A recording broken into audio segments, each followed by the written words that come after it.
Welcome to The Prescription, the Tax Policy Center's biweekly webcast on fiscal policy. This is one of a series of conversations with state, local, and federal government officials, as well as leading economists and other experts. I'm your host, Howard Gleckman, a senior fellow at TPC and editor of our blog, TaxVox. My guest today is Scott Winship.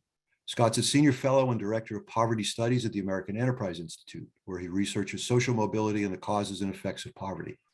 Before joining AEI, Scott served as executive director of the Congressional Joint Economic Committee. He's been a visiting fellow at the Foundation for Research on Equal Opportunity, a senior fellow at the Manhattan Institute, a fellow at the Brookings Institution, a senior policy advisor at Third Way, and the managing editor at the Democratic Strategist. Before we begin, our usual bit of housekeeping. We encourage audience members to submit questions in the Q&A box at the bottom of your screen. The event's being recorded and will be posted online at TPC's website. We're using captioning, which you can adjust or turn off with the live transcript button at the bottom of your Zoom screen. If you'd like to join the conversation on social media, please use the hashtag #LiveAtUrban. And if you'd like to suggest a future guest for The Prescription, just email us at info@taxpolicycenter.org. Scott Winship, welcome to The Prescription. Thanks very much for having me, Howard. Great to see you. So let me just start with a little bit of background. The child credit's been one of the most controversial policy issues of the last couple of years. Last month, the Democratic Congress tried but failed to restore the generous 2021 version of the credit. In 2021, not only was the credit amount larger than it is today, but it was fully refundable. In other words, you got the full credit amount whether you worked and earned income or not. The debate over whether the 2021 credit should be restored reignited a long-standing debate among economists about the effects of government child allowances. A key element of that debate focuses on how these supports affect child poverty and how they affect work. 2 weeks ago, we had as our guest Rutgers economist Jacob Bastian. He presented his research that found that generous government subsidies can not only reduce poverty in the short term, but they can do so over the long run as well. Scott, you seem to agree that these supports can reduce poverty in the short run, but you also argue the subsidies discourage work by parents and as a result may lead to long-term poverty and not less. A quote from a recent article you wrote, but among those families with the weakest attachment to stable work and family life, it would likely consign them to more entrenched multi-generational poverty by further disconnecting them from those institutions. So we can dig into the details in a couple of minutes, but briefly tell us why this is. Yeah, at the start of 2020, kind of in the olden days before the pandemic, we had a child poverty rate that was, at an all-time low, and that's something that's agreed to by a range of folks on the left and on the right. But we didn't have upward mobility that was any better than it was 50 years ago. Our rates of single parenthood were still high. The big declines in poverty had come actually since the early to mid 1990s after welfare reform happened. And that was a policy I opposed at the time and then was subsequently convinced it had done a lot more good than harm. And so when the child tax credit debate came up, my priors were to say, well, let's not mess up what seems to have worked pretty well over the last 25 years. And I and others became concerned that when you move from the old child tax credit, it's the one we have again, the one that we didn't have in 2021, which gave no benefits to people who didn't have earned income, but then increased them as people earned more up to a certain maximum. When you went from that to a child allowance, where everybody gets the same amount regardless of how much they work, you're taking away a work incentive. In the same way that the Earned Income Tax Credit, another popular program with bipartisan support, has this work incentive. So it's kind of the mirror image of creating the ITC or expanding the ITC when you take away this work incentive.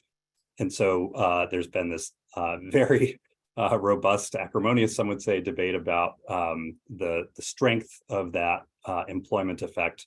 And how you should weigh that against the clear first order effects, which is if you give people money, they're less likely to be poor. Let's call it robust instead of acrimonious for now.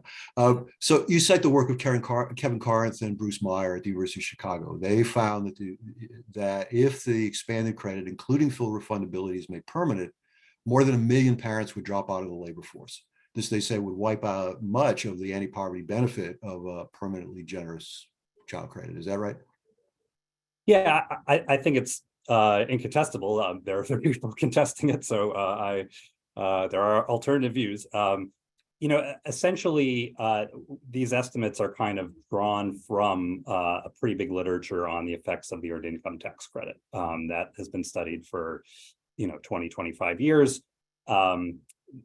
Essentially, the answer involves multiplying three numbers together. If you can think of anytime there's a policy change, it's going to change the return to work for different people depending on the policy. But all that means is that the difference between what somebody could get for income if they worked versus what they could get if they didn't work at all. And so the expansion of the child tax credit changes that return to work. So you take that change at the individual level or at an average level, you multiply it by something we'll probably talk more about over the course of the next half hour, a labor supply elasticity, which is a complicated word that basically just means, for a given percentage change in the return to work that we just talked about, what is the response in terms of the percentage change in employment? So that can vary by individual, obviously. More typically, you use just an aggregate elasticity, and that has been the focus of debate. You multiply those two together, you get sort of the predicted change in employment from this change in the return to work created by a new policy, and then you multiply that times the number of single parents, workers generally, depending on who you're interested in. And so what Kevin Corinth and Bruce Meyer and their colleagues, Matthew Stadnicki and Derek Wu, do is they take an elasticity from the EITC literature, which they view as being a good compromise consensus estimate, and that's 0.75. They multiply these numbers through at the individual level, and they find that about 1.5 million parents would stop working as a result of converting the pre-ARP child tax credit to a child allowance. Of that, less than 1 million of that end up being single parents, or about a million of it, I think. And so the ensuing debate has mostly, not entirely, been around whether that 0.75 is too high. So I don't know if you've seen it, but Jacob Bastian has just written a short paper which concludes that even if the Corinth and Meyer elasticities are correct, that would suggest that repealing the EITC would reduce the return to work by 2.5 times more than ending. Repealing the earned income credit would reduce the return to work by 2.5 times more than ending the enhanced child credit. Is that plausible to you? Well, so I'm not sure about that specific calculation, but it's certainly the case. I mean, Corinth et al. Themselves, showed that if you take into account this substitution effect, the sort of multiplying the numbers together, like I just said, that instead of child poverty falling by 34%, which is kind of the naive estimate, if you don't take that into account, it would fall by 22%. So, a 1/5 reduction in child poverty is pretty big. I think there's some evidence from 2021 that the decline in child poverty due to the child tax credit expansion in 2021 was about on that order. It's a little bit hard to say, but we can go into that if you want. But a 20% reduction is a big effect. However, so a few caveats there. It turns out in the last year or so, what we've learned is that 0.75 as an elasticity, maybe on the low side. There's been a back and forth between Bruce and Kevin on the one hand and Hillary Hoynes on the other about her research. They put something out in December arguing that her own research that was relied on by this National Academies panel researching these effects understated the elasticity, that according to her own numbers, that it's more like 1.2. If you swap in 1.2 instead of 0.75, then rather than getting, I think their sort of original results are about 640,000 low-income single mothers that would be predicted to stop working because of this substitution effect. If you change the 0.75 to 1.2, that goes up to 1 million. Jacob Bastian, it turns out, has a paper where if you calculate the numbers that are sort of in a footnote, implies an elasticity of 1.5, double what Kevin and Bruce used. If you use 1.5, that employment effect goes up to 1.28 million. So I think, what we've seen is that 0.75 may be on the low end. Even if it's not, there are other effects to be worried about. There's an income effect, which is just as people get more money, they use it to buy different things, including buy more leisure time, which means working less. That's an effect that hasn't been as controversial in these debates, but I think should. I think that's being underestimated actually by quite a bit. These estimates don't include what's called a substitution effect on the intensive margin. So everything that I've been talking about has been changes that induce people to go from working to not working at all. Some people instead might go from working a certain number of hours to working fewer hours. Nobody has really incorporated those results into any of these estimates. Nobody has incorporated results if a child allowance would reduce marriage or increase fertility, whether those effects would affect poverty to the extent that they increase single parenthood. And so there's just a number of other reasons to worry beyond sort of Jacob's argument about, well, hey, a 1/5 reduction in child poverty is a big deal. It would be a big deal, but the worry is that in the long run, like, it actually would not be that large, and it would have impacts on some other outcomes that we care about. I'd like to explore for just a second this income effect, because as you said, most of the researchers suggest that that's quite small. Yeah. This really is more about that substitution effect. Why do you think that the income effect is being underestimated? Yeah, so I have not reviewed the entirety of the literature on this for sure. I sort of came at the debate having read some of the literature on the negative income tax, which was a big policy experiment, the likes of which we don't do anymore, unfortunately. They gave families in the 1970s, and they randomized it, so it was a very well done experiment. But they gave them sort of a lump sum that was quite generous, more generous than what we're talking about with the child tax credit. And as they worked or got more income from marrying, perhaps, that lump sum got smaller, it got taxed away, but at a slower rate than the existing safety net benefits at the time would be taxed away. So if you were getting aid to families with dependent children, it was the main safety net program at the time. If your income increased when you were on AFDC at the time, your AFDC check got a lot smaller very quickly. The negative income tax was designed so that it would get smaller less quickly as you worked more. And so it was designed to be a work incentive. And that part of it worked as intended. The sort of substitution effect, was small for the study. The other effect, though, is the income effect. You get more money, you don't have to work as much, so you work less. That ended up being bigger. Unfortunately, I haven't found an estimate that is sort of comparable to the to these sort of 0.75 numbers that we're talking about. But it was sizable, and more to the point, there was a group that received these benefits for 5 years rather than for 1 year or for 3 years.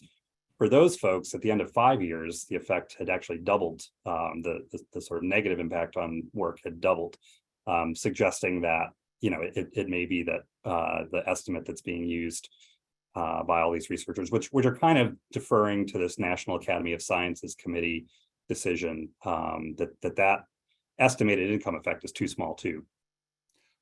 So you mentioned that you changed your mind about welfare reform, and I'm curious, what evidence would convince you that a permanent universal child benefit would not reduce the work effort of parents? What would you have to see to change your mind about this? Yeah, no, it's a great question, and it's tricky because there are a bunch of policy experiments that are happening around the country around UBI for the most part, fewer I think around child allowances specifically, but And quite predictably, you get press releases after 1 year saying, we gave people a UBI and poverty went down or their incomes went up. It's like, yes, that's what happens when you give people money. Right. The concerns about second order effects, do sort of take time to develop. And so, in some ways, I would need to sort of see what happens after a few years. The experimental designs, I think, are just almost impossible to use as evidence of long run effects. If everybody knows that the program is stopping in 3 years or in 5 years, you're going to get a different response. I mean, that's the problem with 2021. People knew that this thing was probably going away at the end of the year, so it doesn't really tell us much about a permanent program.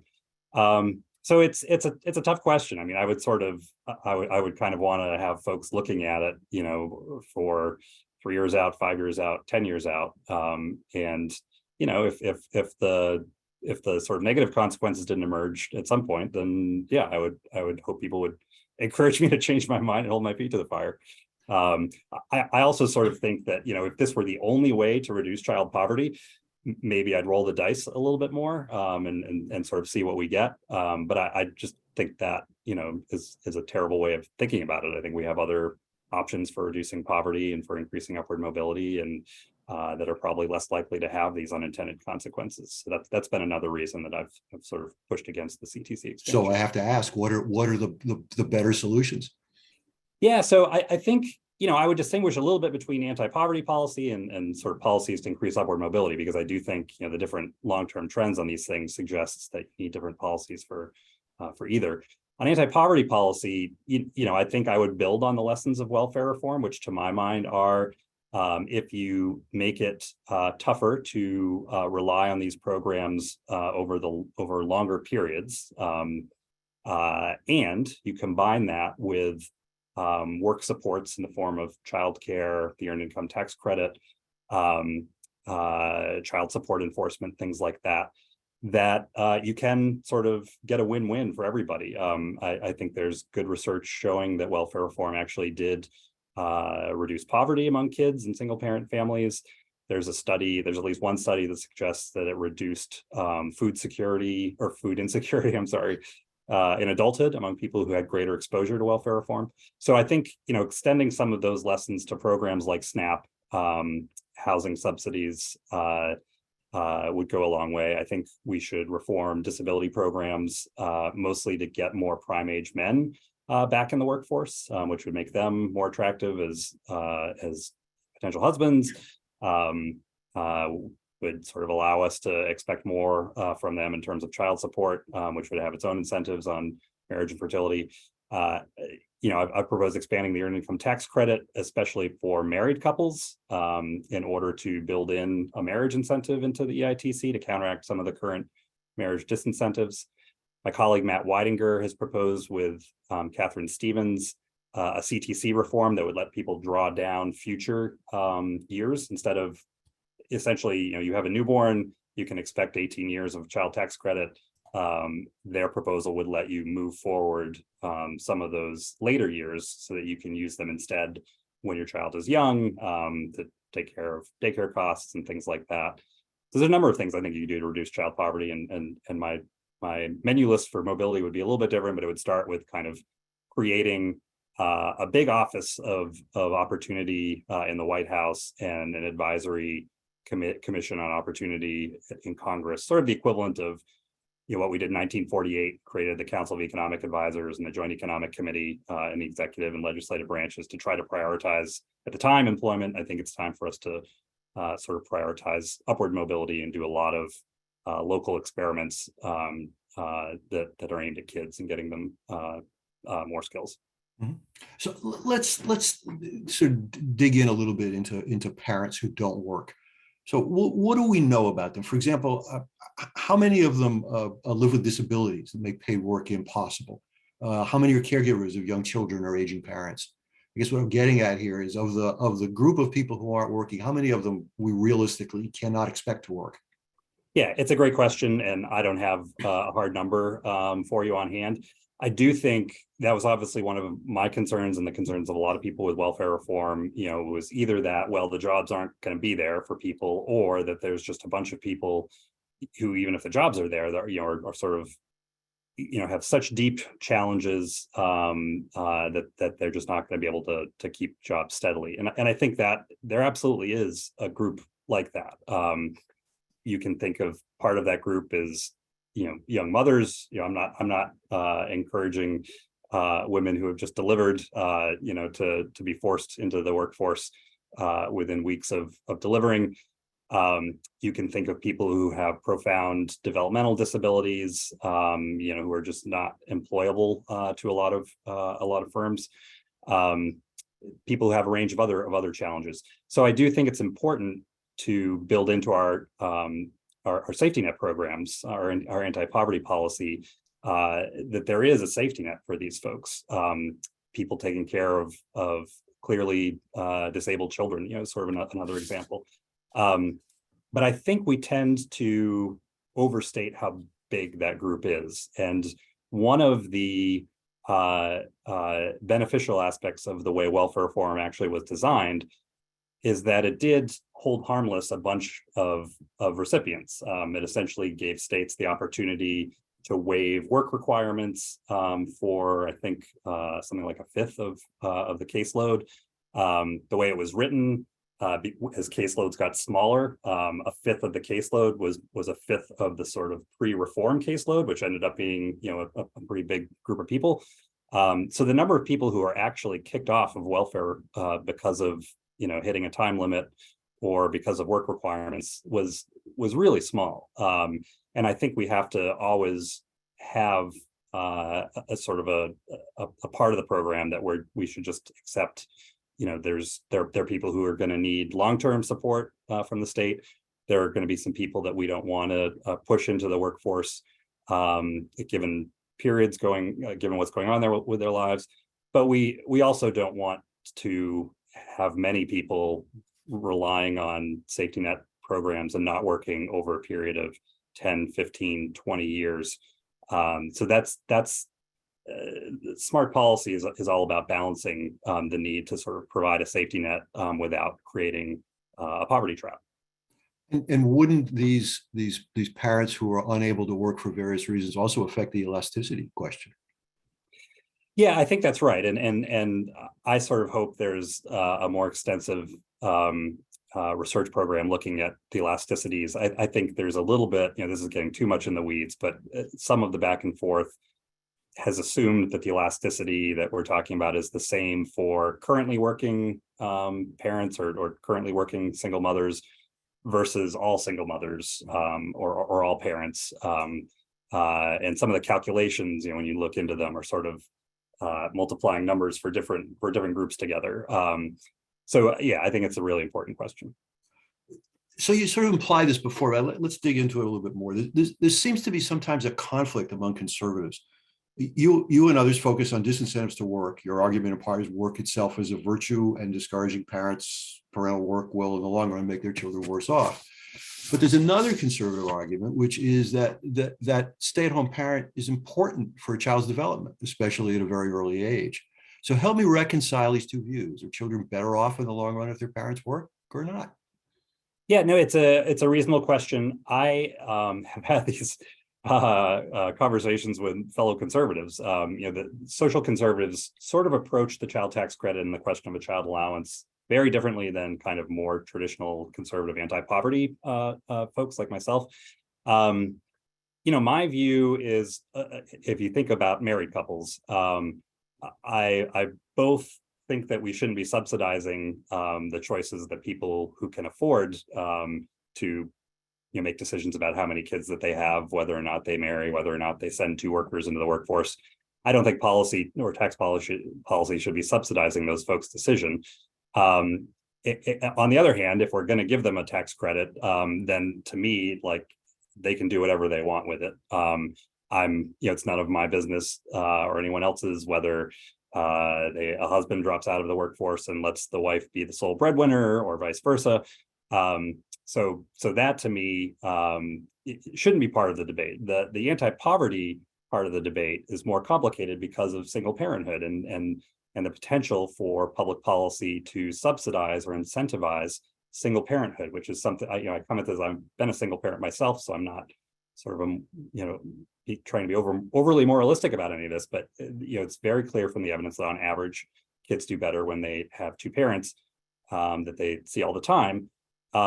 So I think policy does have to sort of take that into account when looking at the anti-poverty side. Now, a lot of people say, well, what's the problem with letting single parents, not have to have the burden of working, and they can spend their full time raising their kids. What's wrong with that? I would sort of go back to what I said just now about when taxpayers are subsidizing behavior that may not be on average what's best for kids, that's a problem. But also, I think we can't sort of be too where we can't wear rose-colored glasses and sort of just assume that kids are definitely going to be better off in all cases when they're raised at home. There was a sort of famous study of paid or outside childcare in Quebec from a few years ago that surprisingly kind of found that the kids tended to do worse in paid childcare. It was surprising to some people that kids did worse in this external childcare than they did when raised at home. The big exception to that was lower income kids who actually did better in the paid childcare. And I don't think you have to sort of badmouth low income parents or single parents to also admit that folks have a lot of challenges. Parenting is hard for anybody. It's a lot harder when you don't have a lot of money. It's a lot harder when you don't have a lot of formal education yourself, and you may not actually know the best ways to get your kids school ready, for instance. There are some homes where there are more serious challenges in terms of drug abuse, domestic violence, things like that. So I think we should follow the evidence, but I don't think it's sort of a slam dunk that the benefits to kids from taxpayers subsidizing their single parents to be at home to raise them, that's what's going to be best for those kids in the long run. That's what we all want, I think, is what's best for the kids. Of course, there's an economic argument here too. When it costs you more to get daycare for your child than you get paid for working, it creates a challenge as well, right? I think that's right. And I support childcare subsidies for lower income families. I think, again, I think they probably go too high up the income scale, but I think, and that was another lesson of welfare reform. Their states used a lot of the funding that they got from the federal government to pay for childcare for low income mothers that did go work. So you sort of implied this a couple of times in our conversation, but let me ask you specifically about the child tax credit. Does it go too far up the income? I think so. I'm sort of not in the majority, I think, on the center right side. But, we, especially post 2020, 2021, we have just this massive deficit problem. And if there were ever any doubt, I just don't think we can afford to do everything right now. And I would rather do more for low income families. And so I don't think we can afford to do as much for married couples making $400,000, who still qualify for the maximum child tax credit. So I think, that's something that I think was a little bit regrettable about the 2017 CTC change. That will be expiring at the end of 2025, I believe. So there will be a debate about that. I would like to see us, better target the child tax credit towards working class families, lower income families who do have earnings. So yeah, it's not a great vehicle for anti-poverty policy for sure, just because the benefits. And it's interesting that even though this debate over the child tax credit is quite contentious, it seems that most of the people who look at this carefully agree with you about that. Yep. That this credit goes too far up the income scale and could be much more productively focused on people who really need it. I think that's right. I think unfortunately, probably the compromise between social conservatives who want to expand it to target the middle class and conservatives who are more interested in tax relief, tax cuts. It feels like that's going to be a tough compromise to break. We'll see. I mean, if people can't come to consensus, then we're going to have a much smaller CTC for everybody come 2026. For sure. We are out of time. Scott Winship, thank you so much for joining us. It's a fascinating conversation and a very interesting debate that I think we're going to be hearing more about over the next couple of years. So thanks very much, and thanks to our audience. Again, I recommend that people not only listen to this discussion, but also listen to Jacob Bastian from a couple of weeks ago and make your own decisions on what to do. Thank you all for joining us. Thanks, Howard.